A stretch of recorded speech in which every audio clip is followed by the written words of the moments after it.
What's up, gang? Case here with our in-gym strength work for Friday, January 29th.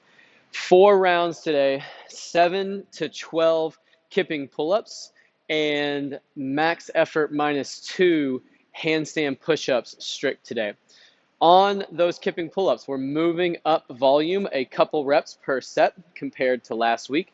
If you can't chain together 7 to 12 reps of that kipping motion, we can break it into smaller sets and you can accumulate 7 to 9. So if you got to do a couple sets of 3, a set of 2, a set of 3 at the end, we're just working on chaining some reps together on those kipping pull-ups. And if you're not quite ready for that, we can go for a box band combo and do 7 to 12 strict pull-ups. On that kipping pull-up, remember hands just outside the shoulders, thumb should be around the bar, and I want you to go ahead and try to turn that fist over so those top knuckles are facing the ceiling.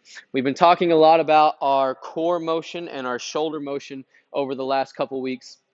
This week, I want to talk a little bit more about having fast hips to the top after we get in that backswing position. So still keeping long body on that core swing, pushing ourselves a little farther behind the bar, and then it's a quick hip extension along with that pull that gets you to the top. So once we're in that laid back position, pull fast hips up. That's going to help carry that momentum, and then don't forget, push away at the top. So chaining those together for 7 to 12 reps. If you can't keep that motion going for that many, do a few reps, hop back up, do a few more, accumulate that 7 to 9. RX Plus option on this today is chest to bar. So we need to be even faster with those hips to keep our rhythm going, to get our body a bit higher, and to get our body closer to that bar. We'll be back in just a moment to talk about our handstand push-up work. All right, talking about our handstand push-up work for today.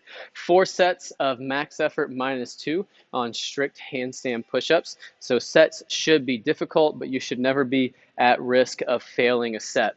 We've been spending a lot of time with holds, with slow negatives, trying to get all of our muscles to talk to each other when we're in that inverted position. So that's why we're going to stay slow with that strict motion and no kipping today. I do want you using some range of press, so I'll give you some options to get into the version that works best for you.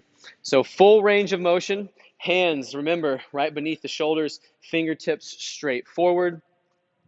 Once we're up on that wall, toes together, reach, get that body long, keep that belly tight on the way down, tap the head, and then fire back up to full extension. If you can't quite achieve that full range of motion, we can bring in 1 up to 2 ab mats to bring our head down to. Once we get past 2, we'll be shortening that range just a bit too much. So then we can slide over to a box and complete pike push-ups.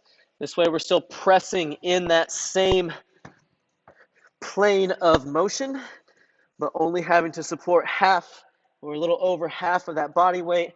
We still come down into that tripod position. So your head is slightly forward of those fingertips, full extension at the top, trying to get your hips stacked over your shoulders and your hands. Same thing there. We can use up to 2 ab mats to help us out with that range. And if we're just not ready for that press, we can go back to some chest facing the wall or back facing the wall handstand holds today. Controlling our down motion, keeping those toes pointed towards the ceiling, squeeze your quads, butt, and belly. Your goal is to keep all of that tight on the way down and then to not lose that midline on the way up. Pick a range. It's going to give you at least 3 to 5 reps every set. So throw in those ab mats as needed, and always make sure that you are controlled in that bottom position so that we're keeping our neck safe when we're upside down. That's going to be it for today's strength work. We'll see you back soon for our Metcon.